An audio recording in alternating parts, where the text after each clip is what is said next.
بھوک سے مرنا چاہیے اس قوم کو. اس قوم کا ایسا حشر ہو کہ کھانے کے لیے چاہے مر رہے ہو نا، اس کے منہ میں پانی ڈالنے والا کوئی نہ ہو. یہ قوم اس چیز کی حقدار ہے، بالکل اسی چیز کی حقدار ہے یہ قوم.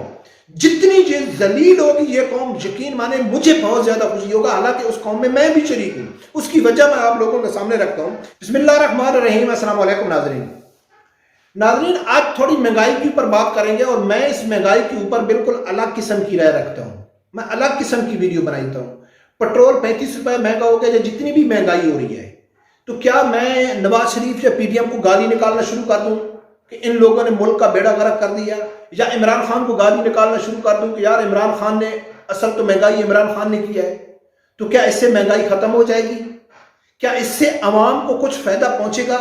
کیوں نہ میں بات کروں وہ شاہد انور کی طرح کہ او غریبوں، یہ جو مہنگائی ہوئی ہے، سب سے پہلے میں آپ لوگوں کو یہ بتا دوں کہ اس مہنگائی کی وجہ سے میرے اوپر بھی کافی اثر پڑ رہا ہے. اللہ کا شکر ہے الحمدللہ کہ میرا گھر چل رہا ہے، لیکن بہت زیادہ اثر پڑ رہا ہے اس مہنگائی کی وجہ سے میرے اوپر. لیکن پھر بھی میں کہتا ہوں کہ پٹرول کو 1000 روپے لیٹر ہونا چاہیے، تاکہ اس قوم کو معلوم پڑے.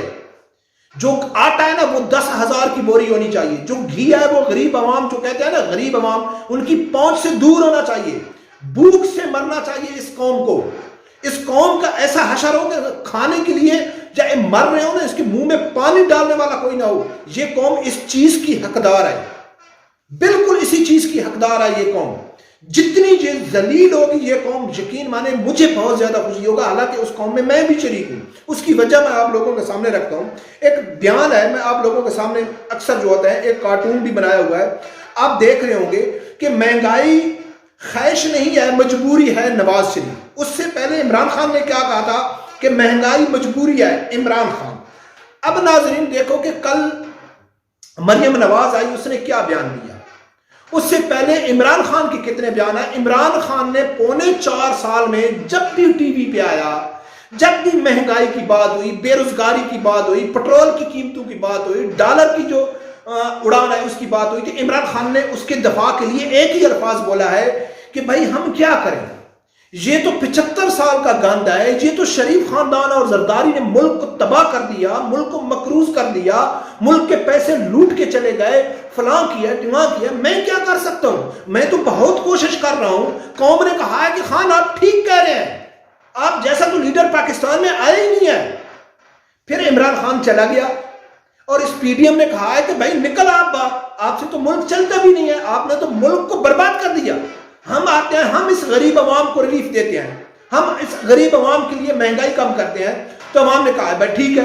تو پھر یہ آ گئے. تو کل مریم کیا کہتی ہے کہ بھائی یہ جو مہنگائی ہے، یہ جتنی بھی پی ٹی ایم والے ہیں وہ کہتے ہیں یہ جو مہنگائی ہے یہ تو عمران خان کی وجہ سے ہوئی ہے، عمران خان کی غلط پالیسیوں کی وجہ سے ہوئی ہے، عمران خان کی فیلئر کی وجہ سے ہوئی ہے، اس میں ہماری کیا غلطی ہے؟ تو شرم سے ڈوب مرنا چاہیے پاکستانی ان قوم کو. بالکل اس پاکستانی قوم سے اسی چیز کی حقدار ہے کہ جو ان کے لیڈر جن کے لیے جانے دے رہے ہیں، جن کو یہ بار بار ان کے لیے لڑ رہے ہیں، ان کے منہ کے اوپر وہ چھتر مار رہے ہیں، ان کے منہ کے اوپر کالک مل رہے ہیں، یہ جو ہمارے حکمران ہیں. لیکن عوام پھر بھی کہتے ہیں نہیں جی عمران خان ملک کو ٹھیک کرے گا، نہیں جی نواز شریف ملک کو ٹھیک کرے گا. میں قسم اٹھا کے کہتا ہوں کہ نہ نواز شریف ملک کو ٹھیک کر سکتا ہے، نہ عمران خان ملک کو ٹھیک کر سکتا ہے. اگر آپ چاہتے ہو کہ آپ مہنگائی آپ ملک میں کم ہو، اگر آپ چاہتے ہو کہ آپ کے بچے خوشحال زندگی گزارے، تو آپ کے پاس ایک ہی آپشن ہے، وہ ہے نظام مصطفیٰ صلی اللہ علیہ وآلہ وسلم. آپ دینی لوگوں کو آگے لے کے آؤ، مذہبی لوگوں کو لے کے آؤ کہ جن کو اللہ کا بھی خوف ہوتا ہے. میں قسم سے کہتا ہوں کہ پاکستان کے جتنی بھی سیاستدان ہیں وداؤٹ ٹی ایل پی کے، عمران خان ہے یا شہباز شریف ہے یا نواز شریف ہے، کتنی بھی ہیں، ان کو اللہ کا بالکل خوف نہیں ہے. ان کو صرف ڈر ہے اپنے اقتدار کا. کل اس دن اسحاق ڈار نے کیا بیان دیا ہے کہ بھئی یہ تو اسلام کے نام پہ پاکستان بنا تھا، اس کی ذمہ داری اللہ کی ہے. اور بدبخت بغیر تو آپ لوگ سود کا نظام لے کے آتے ہو، آپ مغرب کو خوش کرنے کے لیے قانون سازیاں کرتے ہو، اسلام کو دبانے کی کوشش کرتے ہو، اسلام کے خلاف قانون سازیاں کرتے ہو، اور آپ کہتے ہو کہ جی اللہ اس ملک کو ٹھیک کرے گا. ہاں علامہ خادم حسین رضوی رحمۃ اللہ علیہ کہتے تھے، اس کا بڑا مشہور ڈائلاگ تھا کہ بھئی آپ اللہ والے بنو تو صحیح اللہ والے. کیسے فرشتے آپ کی مدد کے لیے آتے ہیں؟ آپ بنتے یہود و نصارہ کے غلام ہو، آپ ان کی غلامی کرتے ہو اور امید آپ اللہ کے اوپر رکھتے ہو. کیوں نہ آپ ذلیل ہو. لیکن بدقسمتی کیا ہے کہ جو ہمارے حکمرانوں کی ذلالت ہے نا، ان کی ذلالت ان کے روٹی کے اوپر تو اثر نہیں پڑتا ہے، لیکن جو ان کے سپورٹر ہیں ان کی جو ذلالت ہو رہی ہے نا، ان کی ٹھیک ہو رہی ہے. ان کو معلوم ہے کہ یہ نہیں کر سکتے. میں قسم سے کہتا ہوں کہ عمران خان کے جتنی بھی سپورٹر ہیں یا نون لیگ کے جتنے بھی سپورٹر ہیں، ان کو 100% یقین ہے کہ یہ ہمارے جو لیڈر ہیں یہ ملک کے حالات ٹھیک نہیں کر سکتے. جب وہ نجی محفل میں بیٹھتے ہیں تو اس چیز کا اقرار کرتے ہیں کہ یار باقی جو پاکستان کا مسئلہ ہے نا، وہ نظام ہے نا، وہ نظام مصطفیٰ سے ٹھیک ہو سکتا ہے. اور مذہبی لوگوں نے افغانستان میں کر کے دکھایا ہے. ایگزامپل آپ لوگوں کے سامنے موجود ہے کہ کسی بھی ملک کے ساتھ ان کی تعلقات نہیں ہے، لیکن وہاں غریب عوام بھوک سے نہیں مر رہی ہے. وہاں پٹرول بہت کم ریٹ پہ مل رہا ہے، ڈالر بڑا، یعنی کہ ادھر ڈالر 80 کے 90 روپے کا مل رہا ہے، اور کسی ملک کے ساتھ نہیں ہے. اور ہمارے بے غیرت بے شرم جو حکمران ہے، اگر ہم کوئی ملک گستاخی کرتا ہے، وجہ ہوتی ہے، بغیر وجہ نہ وجہ ہوتی ہے، وہ گستاخی اور بے ادبی کرتا ہے. جب علماء کرام کہتے ہیں کہ ان کے ساتھ تعلقات ختم کرو، آگے کیا کہتے ہیں؟ آگے کہتے ہیں کہ بھائی اگر 240 ملکوں میں اگر ایک ملک گستاخی کر رہا ہے، اس کے لیے آواز اٹھائی جاتی ہے کہ تعلقات ختم کرو، تو یہ یہود و نصارہ کے ایجنٹ کیا کہتے ہیں کہ اگر ہم نے ان کے ساتھ تعلقات ختم کی تو ہم بھوکے مر جائیں گے، ہماری معیشت بہت کمزور ہے، اللہ کے اوپر آپ لوگوں کا بھروسہ نہیں ہے، اللہ کے اوپر یقین نہیں ہے، اور آپ کہتے ہو کہ نہیں ہمارا ملک ٹھیک ہوگا. اور میں یہ کہتا ہوں کہ بالکل جو پاکستانی عوام کے ساتھ ہو رہا ہے بالکل ٹھیک ہو رہا ہے. ہونا چاہیے ان کو معلوم پڑنا چاہیے. کیا یہ پاگل ہے؟ ان کو معلوم نہیں ہے کہ بار بار انہیں کو ووٹ دے رہے. جب بات آتی ہے جن کے پاس مسائل کا حل ہے، جن کے پاس اللہ کی طاقت ہے، جو لوگ جس مقصد کے لیے پاکستان بنا تھا وہ آپشن ان کے پاس موجود ہے، لیکن وہاں نہیں جاتے. کیوں نہیں جاتے؟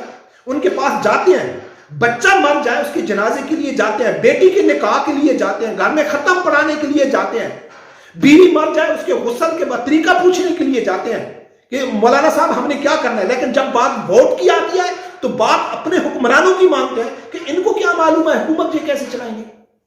یعنی ان کو معلوم ہے جو نے 75 سال کا ملک کو برباد کیا ہوا ہے، لیکن اپنے گھر کے ہر دینی مسائل کے لیے علماء کرام کے آگے گھٹنے ٹوک کے بیٹھ جاتے ہیں، لیکن جب بات ووٹ کی آتی ہے تو اپنے باپ دادا کی مانتے ہیں، ان کی رائے کو مقدم سمجھتے ہیں کہ جی ہمارے لیڈروں نے کہا ہے کہ ان کو کیا معلوم ہے کہ حکومت کیسے چلائی جاتی ہے.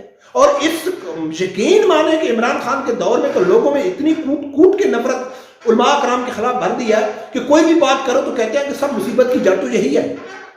لیکن کسی کے پاس اتنی جرت نہیں ہے کہ ایک باپ کا جنازہ ہوتا ہے اور اس کے ساتھ بیٹھے ہوتے ہیں، اور میں قسم سے کہتا ہوں کہ کسی کو بھی جنازہ نہیں آتا ہے.